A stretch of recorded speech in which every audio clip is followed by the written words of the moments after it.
आइए दोस्तों, आज हम क्या सीखने वाले हैं।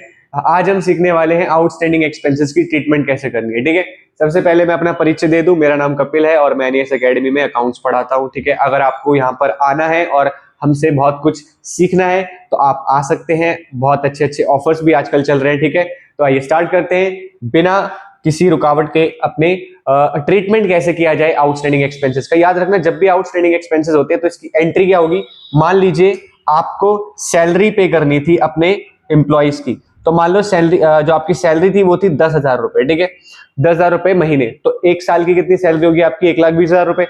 अब 1,20,000 रुपए आपको पे करने थे।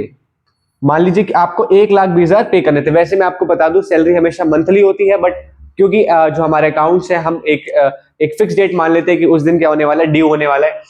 अगर उस ड्यू डेट में आपकी सैलरी पे हो जाती है तो एंट्री हो जाती है salary account debited, salary account debited to cash. या तो आप कैश के थ्रू, आजकल तो कैश के थ्रू देते नहीं, तो बैंक में यहाँ पे लिख देता हूं, अगर आप चेक के थ्रू दे रहे हैं, चाहे किसी भी मोड से दे रहे हैं आप। ठीक है, तो आपको इतनी बात समझ में आएगी। अगर मैं पे कर देता हूं, लेकिन मान लीजिए ड्यू डेट आ गई और मैंने सैलरी पे नहीं की, तो आपको ये तो पता है कि हमारे जो प्रिंसिपल चलता है वो एक्रूअल बेसिस चलता है। जिस साल का खर्चा है उसी साल में रिकॉर्ड होता है। तो सैलरी तो आपको दिखानी पड़ेगी खर्चा, क्योंकि वो इस साल से रिलेटेड है। तो आप सैलरी अकाउंट को तो डेबिट करोगे ही करोगे, लेकिन आपने पेमेंट नहीं करी है तो ये आपकी लायबिलिटी बन जाती है। इसको आप बना दोगे लायबिलिटी, लिख दोगे आउटस्टैंडिंग सैलरी।